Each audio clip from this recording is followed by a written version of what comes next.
Chairman. Welcome, Commissioner McLennan. Appreciate you being here.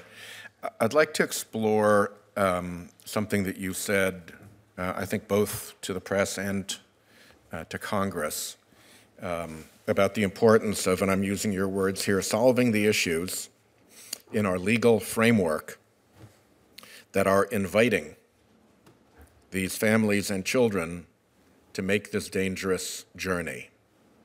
And I have to say I'm worried about the notion of inviting. It strikes me that many of the individuals and families that are presenting themselves at our southern border are fleeing extraordinarily dangerous and deplorable conditions at home. Would you agree with that?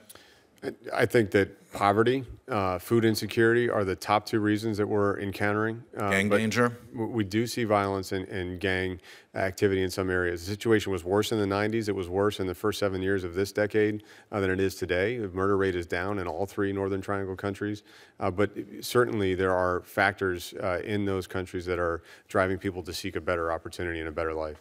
And clearly the dangers en route from the dangers at home are as bad, if not worse. The coyotes and the traffickers and all of that are an extraordinarily perilous ordeal for these individuals to have to endure, are they not? I agree strongly. And what we're seeing is the social media feedback from families that are successful arrivals in the U.S.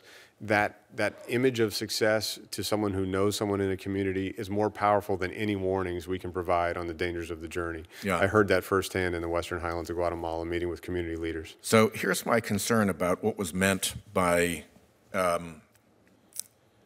issues in our legal framework that are inviting these families, because we heard when the family separation policy was initially set up, a lot of deterrence talk. That if we're going to be tough with these families, if we're going to separate the kids, that's going to send a message and they won't bother to come. If you start in a point of view that you think that the way we receive and treat people at the border is operating as an invitation and that something has to be done about that, it's a very short step to saying, well, instead of just like not having it be an invitation, we should actually discourage them. We should actually make it unpleasant. We should actually try to deter people from doing that. And it strikes me that if that is a policy, and we are deliberately using something between discomfort, fear, and cruelty as a policy mechanism to try to discourage people from coming to our country, first of all, that doesn't seem very American to me. It just doesn't. That's not the way we are. That's not what we do. So I've got that concern. The second is, if you really want to have a deterrent effect on somebody in the way that they're treated when they hit the American border, when you consider what they're leaving, which we already discussed, when you consider the ordeal of the transit, which we've already discussed, the idea that we can do something that will make an appreciable difference to their calculus by treating them cruelly or unkindly when they get to our borders doesn't even seem logical. You'd have to go to such levels of abuse that nobody would tolerate that if you were going to try to make that the rule. So what assurances can you give me that this question of invitation versus deterrence is not part of our policy calculation as we decide how we deal with people who present themselves at our borders?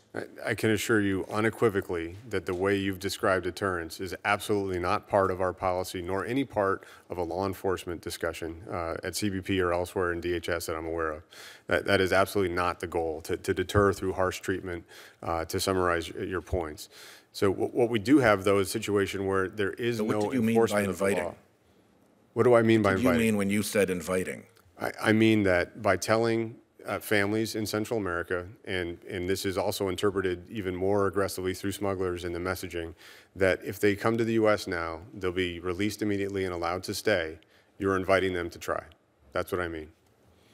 And do you think that changing that would affect the decision of somebody who's willing to face the ordeal of the transit? There's no question in my mind. It's every time there has been an immigration court result and an effective repatriation of those who don't have the lawful right to stay in the U.S., that has reduced the flow.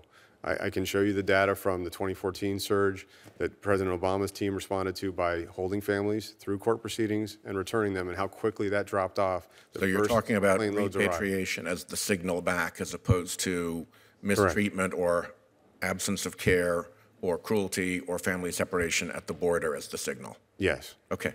Time's up. Thank you.